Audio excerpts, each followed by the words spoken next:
Hey guys, this is DJ Purple. Just like I said before, I'm not really a YouTuber. I'm just here to bring you the update of my Blue Lilith Loop deck. I've won two uh, local tournaments so far, first place, but it's not undefeated. But just letting you know, this deck is still very strong in BT5 format, and you can still win tournaments with it. So in total, I think this deck record right now is 8 and then 16 and 2.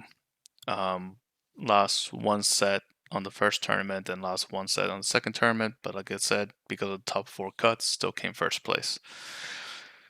And then the the reason I lost because your boy drew all options, so it happens. Every deck is can brick, so I brick, and that's the only reason I lost. But other than that, your boy won the game every time when if I just saw some cards I need to see. So the changes. As you can tell from the first video, the main changes are took away a Raremon for Skull Marimon just to turbo into my level 6s. And then I took away the Millenniumons and one Plutomon to add 3 Zords. Because Zords makes this deck way more consistent and stronger. And you guys should know what Zord does already. But the main thing you want to do with Zord, depending on the matchups, but most of the time, you bring back 2 Cerebrusmons. If you do not have Kaiserno in hand, you will then bring back a Cerebrusmon and a Raremon, so then you can reveal the top 3 and grab that Kaiserno, hopefully, from the top. Or if not, some options to help you do more nutty stuff.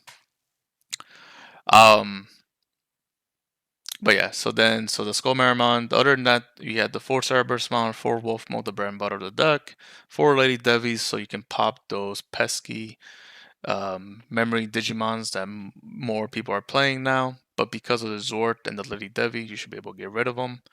I was running one Chimeramon by taking one Lady Devi to then play with the Zord.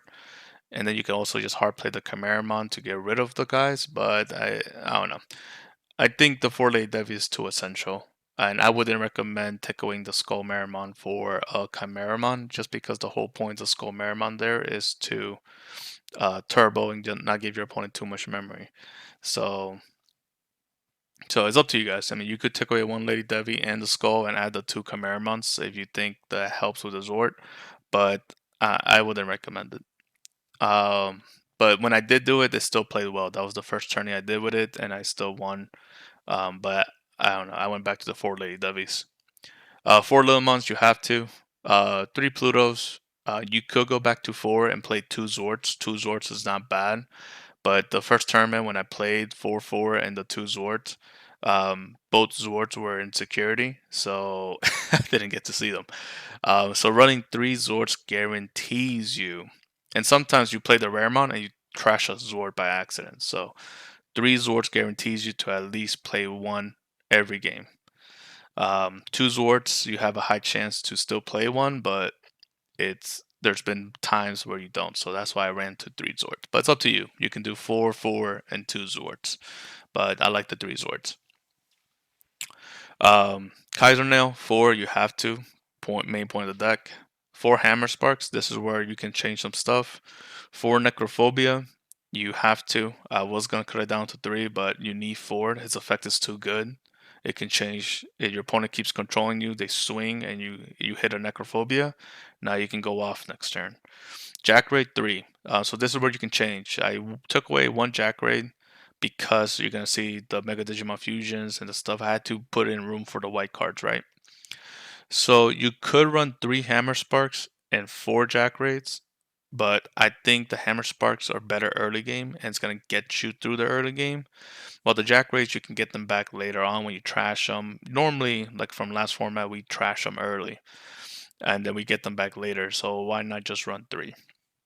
Now you, instead of having 8 Hammer Sparks, you're only running 7 this deck, but 7's still not too bad. So I'd rather have run 4 and 3. I think 3 Jack Rates. I mean, you could run 4 Jack Rates by taking away 1 Mega Digimon Fusion, but I still think 2 Mega Digimon Fusion is a must, especially since you're running 3 Zords in this format. But just as an option, you could take away a Mega Digimon Fusion for the 4th jack rate if you highly want that 8 Hammer Sparks for security. 2 Mega Digimon Fusion broken. You can play your Zords for free. Bring back the Cerebrusmon, Kaiser Nail, or bring back the Cerebrusmon, 2 Wolf modes, draw 4 cards. Hopefully, see your Kaiser Nail by then. It gives you so much options. Bring back a Raremon, a Cerebrusmon, Digivolve to a Lady Devi. Like, I mean, it's just ridiculous. So Mega Digimon Fusion is a must. It won't let you deck out if you do mess up and did not count correctly to win the game. At least you won't deck out because then you have the Zord in the bottom of the deck. Mimi, you must run a Purple Tamer. Purple Tamers, you can run the regular mat like I did last format, but I think in this deck you need to run the Mimi because it's a 2 cost. The problem with mat being a 4 cost, it will it's hard to tell. I mean, you could run the mat. It is a 4 cost, but at least it puts you to 3 every time. But I value the Mimi more for some reason in this format. I think the Mimi is better. I think if their opponent puts you at 3, you can then digivolve over your wolf mode, play over the wolf mode with the Pluto, draw your 3, play Necrophobia, bring out the Cerebrusmon, tap the Mimi. Now you have the combo ready, play the Kaiser Nail, and you're good to go. Now, obviously, your opponent doesn't put you at 3, that's fine, because then Mimi still will be good for next turn. There's been times where I'm at 1, that's fine, play 1 Hammer Spark, tap the Mimi, now I'm at 3, Digivolve to Lilithmon, my combo starts now. You see what I'm saying? Now, you're like, Dave, but you can just do that with Matt. Matt puts you at 3 regardless. You can also grab a piece that you need from your graveyard, and you can then just play the Hammer Sword, put you at 4. That is true. But, I don't know. I think Mimi being a 2 cost Purple Tamer is priority for this deck. You could switch it to Matt. Matt is good, the 4 cost Matt, but I had many times where the Mimi came in clutch with this format. I'm still going back and forth. But both times I won, I played the Mimi, and Mimi has been doing wonders. So I've been keeping the Mimi. Um, but it's up to you guys. Also, if you don't tap it, which normally the time we tap in our turn to gain the extra memory, because so we can go off with our combos. But Mimi on if you don't tap in your opponent's turn, you can also just make your opponent lose a memory, especially when they're playing hidden potential or whatever. It makes them lose a memory, so it helps a lot. I don't know. I'm going back and forth. Matt or Mimi, either one, it's good. Up to you guys. You guys let me know which one's better, but I prefer Mimi.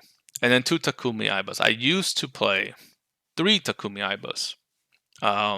Actually, no. First, I used to play 1 Matt Tai, right? Matt and Tai, I think that's the name of it. White and 2 Takumis, and make my Zord swing for 2 securities. But you don't need to. I promise you, you don't need the Matt and Tai. Yes, it gives you the extra 2 memory. Your opponent's level 6, but you don't need the swings because you're gonna go for game regardless. If you're winning, you're gonna win regardless. You can swing a lot of times. I think the most I swung in one turn was, but that's because I had 3 Digimons out, was around 10, 11 times. So there's no way that you're gonna not win if you're winning. You know what I'm saying? So you don't need the extra 2 security. And security control against security control, this deck destroys security control. There's nothing security control can do. The only way I can see them beating this deck is if they had 4 Omnimon defeats in their in, in their security. Only way. If they have 2, you should still win. If they have 3, it becomes a hard matchup. But the chances of them having 4 or 3 in there, it's rare. So 2 to 1 you should expect, and you should still beat them. There's no way you lose unless you misplay. So you don't need the extra attacks. Trust me. Um, I don't see the rationale to running Mad and Tai in this deck. You mean I guess you can win harder, but then you got to play a 4 cost tamer that's not really doing you anything. other than you swinging for more. So I ran 3 Takumi Ibis instead, which was good. But the problem is because we're not running a tamer, a purple tamer. If they're controlling you good, and you need to have at least one level 5 Digimon out at all times for you to play the game. So if you don't have a one level 5 Digimon out and they keep controlling you, what is the white tamer's gonna do if you can't play Necrophobia then? To at least have a level 5. If you run out level 5s in your hand, then at least you have Necrophobias, but without a purple tamer, you can't do nothing. So running one purple tamer just in case you need it helps out a lot. And that's why the Mimi is there, because just in case if they played a Gaia Force to get rid of my level 5, I play the Mimi, I can play Necrophobia, and then I can still um, Digivolve on that same turn if they're getting rid of my level 5s. They Chimeramon me, I'm at 4, play the Mimi, play the Necrophobia, tap the Mimi, and I'll give my opponent 2 memory and I have my level 5. You see what I'm saying? So that's the reason, is to get through the early game with a level 5. Because once you have a level 5 out, you should go off from there. It's a Cerberus Mon, you play the Wolf mode, you draw your 2, you're plussing. If it's Lady Devi, Digivolve to Pluto, Digivolve to Lilithmon, play an option, have another level 5 out, get rid of the rookies, blah blah blah. So that is why this format like this is my rationale to it. Let me know what you guys think. Go ahead and try it out. It's a fun deck. You don't have to play regular Digimon. We have loopholes here, which I like. I do because I do have a backup deck that plays the original. Oh, let me go ahead and sorry, I'm over here thinking too much. Just to let you guys know, this deck is more consistent and stronger than the regular Little Loop. Yes, the regular Little Loop is more controlly. It's slower. Um, But if you like regular Little Loop, I promise you this deck is faster, stronger, and more consistent. Don't ask me how. Because when I build this deck, like I said last format, I agree with everybody where I'm like, I don't know how this deck is consistent because you're running 4, 8, 12, 15, 17, 20 cards that are not Digimons. And then you have your level 6s and level 7, so you can get stuck. But every deck bricks, remember that. So don't be scared. Just shuffle good. Do not stack your deck. Shuffle good. You make sure you shuffle 100 times and you should be fine. Like I said, as long as you see one of these cards, you should be fine. And it's that, and once you run it and you run it good and you practice with it, you're gonna see that it's way stronger than the regular Little Loop. I've faced a lot of regular Little Loops and this deck destroys it. I've lost one game to one because I couldn't get rid of the Gazimons, unfortunately. They drew the first 5 cards and they had 2 Gazimons out. But other than that, you usually should beat them. And unfortunately, another side cut, if you hate these type of decks and you want to see how you beat them, let me tell you how. So last format, it was Ancient Greymon. That good thing wasn't a strong deck, so that's why last format, the BT4 Blue Lilith was very good, undefeated.